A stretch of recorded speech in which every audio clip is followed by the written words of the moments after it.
What's up, you buttercups? I'm John Green. I'm John Black And I'm John Gray. And today we're going over Cannery Row. by John Steinbeck, We're going to be taking you guys through the historical context and the summary. Characters and themes. and we will explain quotes. Let's get right into it. So, Cannery Row by John Steinbeck was written in 1945, so during World War II, and Steinbeck wrote it so that soldiers coming home could have some more lighthearted material to read, since a lot of his other works deal with a lot of darker themes.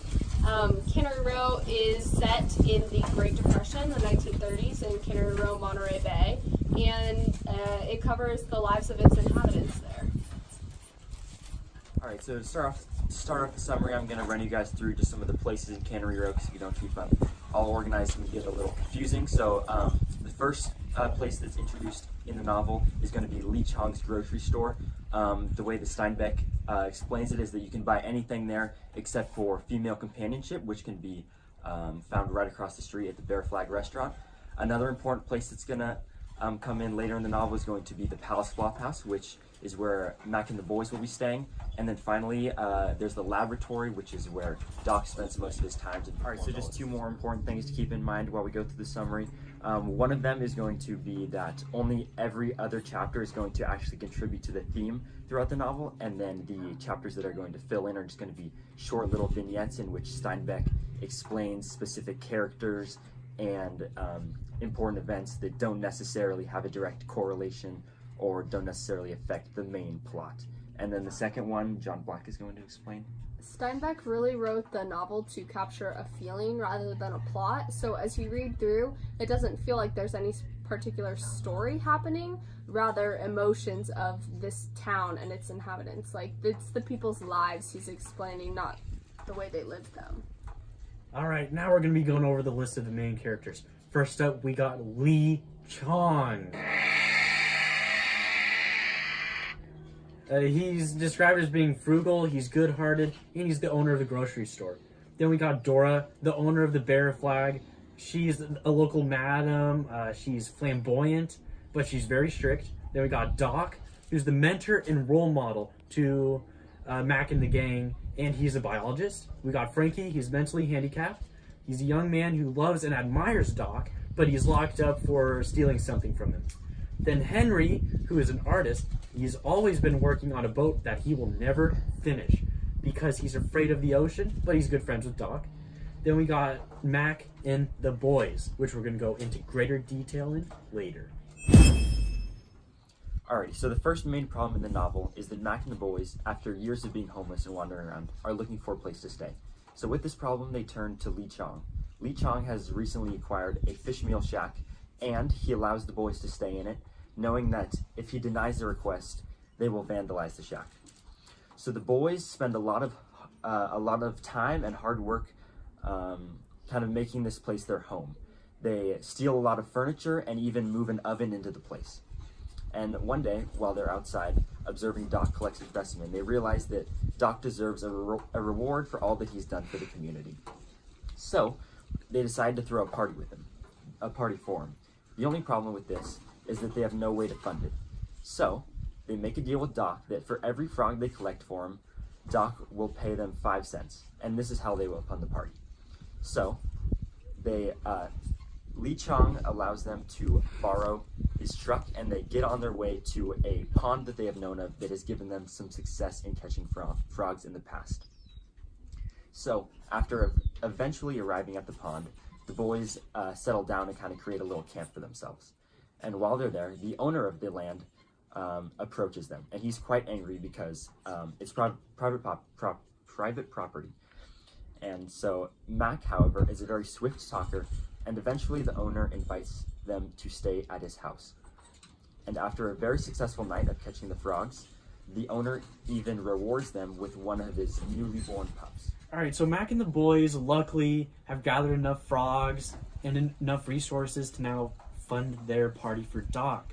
However, this does not go good at all. People arrive early and Doc doesn't even get to arrive to his own party.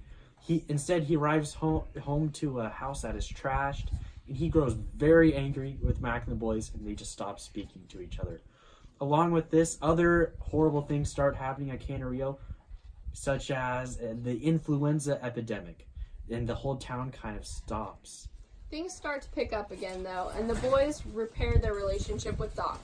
Following repairing their relationship, they decide to throw another party for Doc, in which they get all the town's citizens to help.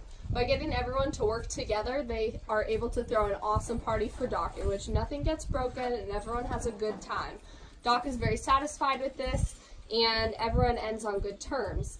At the very end of the book, Doc goes on one last expedition to collect specimens along the shore of La Jolla, and down there he finds a dead body of a little girl amongst the tide pools and decides he doesn't want the bounty for the body. There's a lot of melancholy in this scene, and you can tell that Doc's just thinking about something secretive from his past that the readers don't really know about, and it just closes on this sad note. But it's a sad note that is very peaceful, because in the end everyone just continued to live their lives as they wanted to.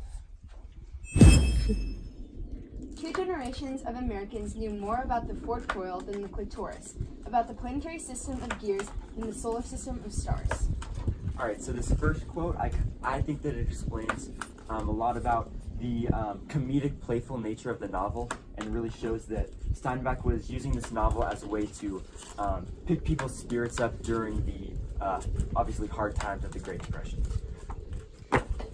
He said he was nervous, and besides, he wanted to see the country, smell the ground, and look at grass and birds and trees to savor the country. And there was no other way to do it save on foot. Alrighty, so this one kind of explains one of the main themes of the novel, which is that sometimes the journey is going to be more important than the destination. So obviously, Mac and the boys really wanted to go on that journey to throw Doc the party, but they learned a lot while they were on their journey, a lot of life lessons and really important things. And it also kind of relates to throughout the novel, a lot of the people in Cannery Row actually look up to Mac and the boys because of the simple lifestyle that they live. They're not corrupted by materialism or anything like that. So this quote also goes to show how that lifestyle can actually be looked up to. The rooster who had challenged the sunrise of this very day lay dismembered and cleaned in the water in the 5-gallon can with the peeled onions about him, while a little fire of dead willow sticks sputtered between the stones, a very little fire. So this quote is actually quite important because this kind of shows that in the end, no matter what happens, you still have to struggle through life, you still have to wake up in the morning and continue with life no matter what the struggle is. Even though the rooster knows that in the end he'll still be cooked and fed his food, he still wakes up ahead of himself, wakes up everyone else in the morning at the sunrise.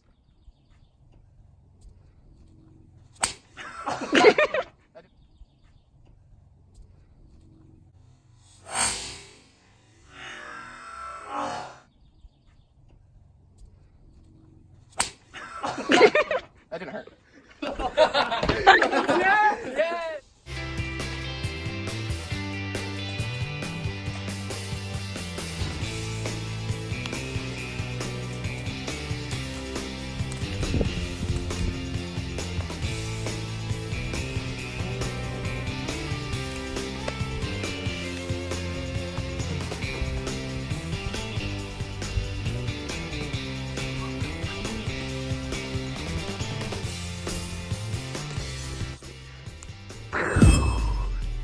What's up, you buttercups? I'm John Green. I'm John Black, And I'm John Gray.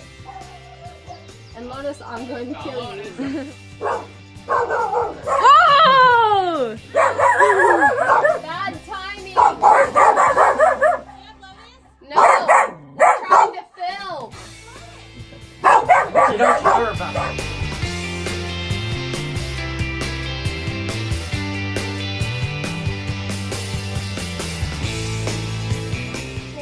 And he finds the dead girl under the water, but he doesn't have more material.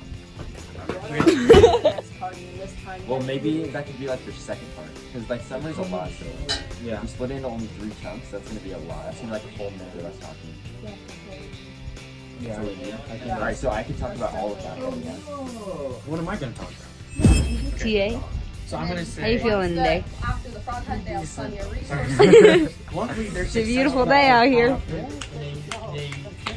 We got the sea, we got the pool, pretty clouds. Okay, so I'm going to end it where Pretty Mac fisher. is walking back with that one guy. Sorry, Philip.